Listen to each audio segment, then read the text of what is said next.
This ain't my good side. Okay, though. why is 10 by Pearl Jam one of your favorite albums of all time? Because, in my opinion, despite all the homogenous stuff that came after it, it is one of the grungiest albums that originally started the wave. Although I have issues with the term grunge because all those bands that came out of Seattle had such different sounds, but that aside, I feel like the Pearl Jam album 10 really summed up the grunge sound, especially more so than Nirvana. Mm-hmm. So, I mean, it's been commented their only mistake was releasing the album a month later. They could have been bigger. Yeah. What was your favorite song off of the album? Definitely Black. Black? I love, besides the dichotomy between the verses and the chorus, but I love the drums. I was watching a live performance of them a week or so ago, and you could tell the drummer was definitely about more than Pearl Jam, but he just really kept it in the pocket, and the way that song progresses is just sublime. I really enjoy it. What element about that album specifically, and I guess about their music, draws you to them? I mean, that album really resonated with me a lot more than their later work, and I hate to say that because it doesn't really do them justice. They had a lot of great stuff after that album, but there is not a song that you haven't heard off that album. If you're at all into rock, even a little bit, if you've turned on a rock radio station, you've probably heard every song on that album at some point. That's very true. But as far as why it resonated with me, I'm going to go into production, but I love the mix. I love the tone of the guitar. There was nobody playing a Strat into a Tweed amplifier at that time, so that was noticeably different. And there's all this like whammy guitar stuff that's very quietly in the background. The whole group's very talented. There isn't really any instrument that's slacking. Bass lines are great. I already spoke about the drummer. The lead guitar work is not terribly original, but definitely great and inspired. Everything sounds meaningful, and of course, Eddie Vedder, especially at the time, had a very unique voice, and that's fun to listen to. And on this album, you can understand everything he's saying, which that gets lost down the road sometimes. How many? Well, his voice alone. How many people do you think tried to emulate that afterwards? Because I feel like other. I mean, Scott Stapp gets a lot of flack for it from Creed. Yes. But I'm actually a huge fan of Creed, and I don't. Why?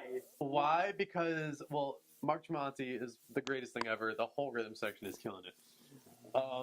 He's a phenomenal songwriter. I love it just worked, the lyrics and everything else, but that's not what we're talking about. We'll talk about Creed another day.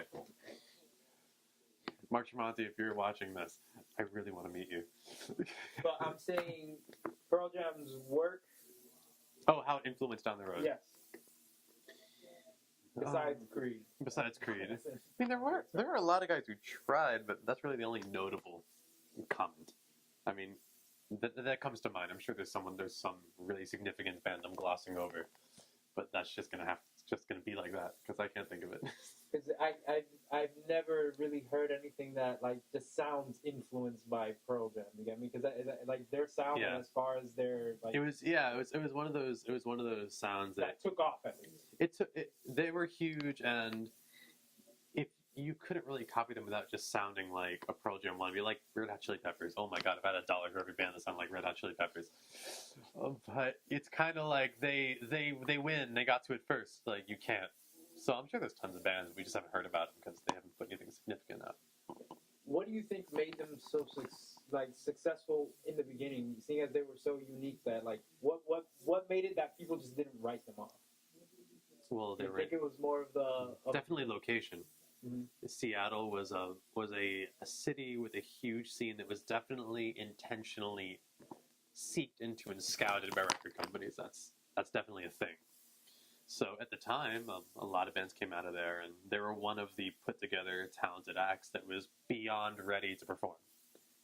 And they had that going for them.